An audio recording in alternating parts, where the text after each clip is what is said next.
തൃശൂർ ജില്ലയിൽ ഇടതുപക്ഷ ജനാധിപത്യ മുന്നണി മികച്ച വിജയം നേടും. തെരഞ്ഞെടുപ്പിന് ശേഷം ഞങ്ങൾക്ക് ലഭ്യമായ കണക്കുകളും അതുതന്നെയാണ് പറയുന്നത്. 13 മണ്ഡലങ്ങളുള്ള തൃശ്ശൂരിൽ 11 സീറ്റും ഇടതുപക്ഷത്തിന് നല്ല ആ, സ്വീകാര്യത തെരഞ്ഞെടുപ്പിന് ശേഷമുള്ള കണക്കുകളിലും ഞങ്ങൾക്ക് ഉറപ്പിച്ച് പറയാൻ കഴിയും. അപ്പം അത് കേവലമായിട്ടൊരു അവകാശവാദമല്ല, ഞാൻ കഴിഞ്ഞ ദിവസം പറഞ്ഞതാണ്. അത് വസ്തുതകളുടെ അടിസ്ഥാനത്തിലാണ്. വലിയ പ്രചാരണ കോലാഹലങ്ങൾ ആ, ആദ്യഘട്ടത്തിൽ LDFിനെതിരായിട്ട് UDFും BJPയും ഒക്കെ അഴിച്ചുവിട്ടു. പക്ഷെ തെരഞ്ഞെടുപ്പിൻ്റെ അടുത്തടുത്ത ദിവസങ്ങളിൽ യഥാർത്ഥത്തിൽ അവർക്ക് വാദങ്ങൾ ഉണ്ടായിരുന്നില്ല. ജനങ്ങൾ അവരുടെ അനുഭവങ്ങളിലൂടെ തിരിച്ചറിഞ്ഞു LDF ആണ് വീണ്ടും വരേണ്ടത്. അതുകൊണ്ട് തന്നെ ചേലക്കര മുതൽ ചാലക്കുടി വരെ, കൊടുങ്ങല്ലൂർ മുതൽ തൃശ്ശൂർ വരെ ഉള്ള മണ്ഡലങ്ങളിൽ LDF നല്ല മുന്നേറ്റം നടത്തിയിട്ടുണ്ട്. അതുകൊണ്ട് ഞങ്ങൾക്ക് തികഞ്ഞ പ്രതീക്ഷയുണ്ട്. എല്ലാ മണ്ഡലങ്ങളിലും LDF പ്രവർത്തകർ കൂട്ടായി എല്ലാ കക്ഷികളും നല്ല നിലയിൽ പ്രവർത്തിച്ചതിൻ്റെ ഒരു റിസൾട്ട് ഈ ജില്ലയിൽ LDFന് ലഭിക്കും എന്ന കാര്യത്തിൽ ഒരു സംശയവും ഞങ്ങൾക്കില്ല. അത് UDFന് അനുകൂലമാകുന്ന ഒരു കണക്കാണ് പൊതുവിൽ UDFുകാരും അതുപോലെ തന്നെ ഒരു ആളുകൾ പറഞ്ഞത്. അതിനെ എങ്ങനെയാണ്? ഒരടിസ്ഥാനമില്ലാത്തൊരു വിലയിരുത്തലാണ്. കാരണം ഇത്തവണത്തെ പോളിംഗ് ശതമാനം വർധനവ് എന്ന് പറയുന്നത് പട്ടിക വളരെ ഫ്രഷാണ്. അതാണ് ഒരു കാര്യം. മരിച്ചവർ ഒരാൾ പോലും പട്ടികയിലില്ല, സ്ഥലത്തില്ലാത്തവർ പട്ടികയിലില്ല. അപ്പം അതുകൊണ്ട് തന്നെ പട്ടിക എന്ന് പറയുന്നത് അപ്ഡേറ്റഡ് ആയിട്ടുള്ള ഒരു പട്ടികയാണ് SIRന് ശേഷം. അതുകൊണ്ട് തന്നെ ആ പട്ടികയിൽ കൂടുതൽ പോളിംഗ് ശതമാനം ഉണ്ടാവുക എന്നുള്ളത് അത്ഭുതകരമായ ഒരു കാര്യമല്ല.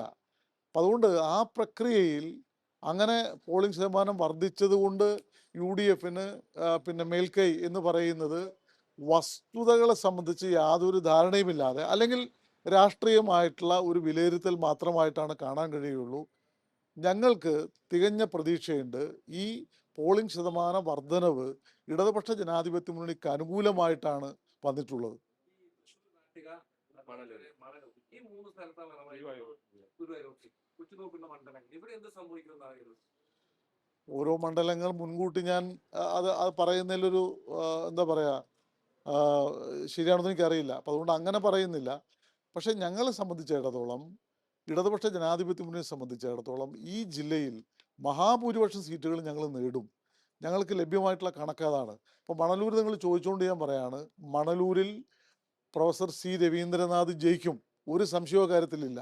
എന്തെല്ലാം കോലാഹലങ്ങൾ പുറത്ത് അടിച്ചുവിട്ടാലും താഴെ തട്ടിൽ ബൂത്ത് ലെവലിൽ ഞങ്ങളുടെ പ്രവർത്തനം സുസംഘടിതമായിരുന്നു, നല്ല നിലയിലായിരുന്നു. പൊളിറ്റിക്കൽ വോട്ട് ധാരാളമുള്ളൊരു കോൺസ്റ്റിറ്റ്യുവൻസിയാണ് മണലൂർ.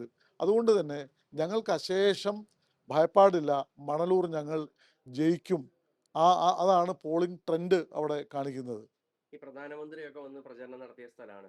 അതിനോടൊപ്പം തന്നെ തൃശ്ശൂരും നാട്ടികയും ഒക്കെ തന്നെ BJPയുടെ ഒരു വിജയിക്കുന്ന ഉറപ്പുള്ള ലിസ്റ്റിൽ ഉള്ള ഒരു സ്ഥലമാണ്.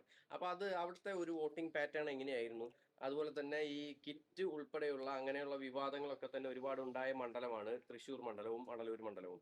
അപ്പോൾ അതെങ്ങനെയാണ് അതിനെ വോട്ടർമാരുടെ സ്വാധീനം ഉണ്ടാക്കുക? നാട്ടികയെക്കുറിച്ച് ആദ്യം പറയാം. നാട്ടിക യഥാർത്ഥത്തിൽ ഇടതുപക്ഷ ജനാധിപത്യ മുന്നണിക്ക് നല്ല മേധാവിത്വമുള്ള ഒരു മണ്ഡലമാണ്. മുകുന്ദൻ എന്ന് പറയുന്ന അവിടുത്തെ സിറ്റിംഗ് MLA യഥാർത്ഥത്തിൽ അയാളുടെ കൂടെ ഒരാളെ പോലും അയാൾക്ക് കൊണ്ടുപോകാൻ കഴിഞ്ഞിട്ടില്ല. LDFന് നല്ല രാഷ്ട്രീയ മേധാവിത്വമുള്ള ഒരു മണ്ഡലമാണ്.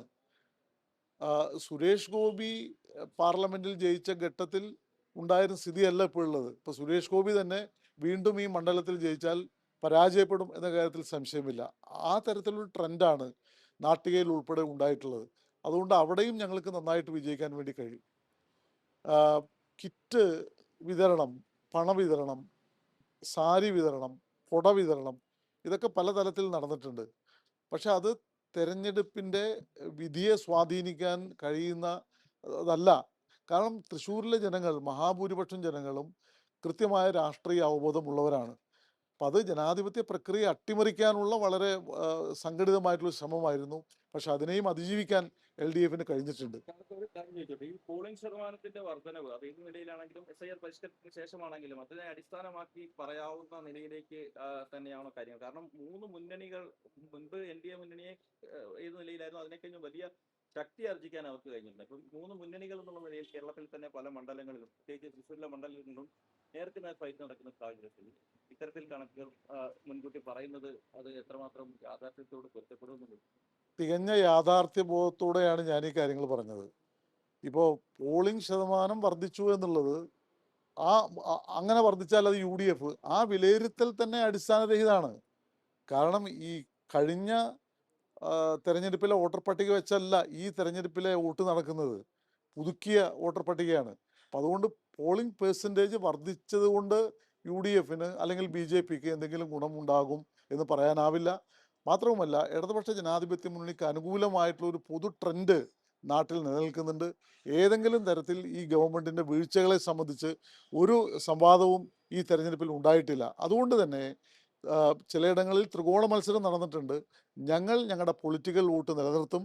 അങ്ങനെ ത്രികോണ മത്സരം നടന്നയിടങ്ങളിൽ നല്ല വിജയം LDF നേടുകയും ചെയ്യും.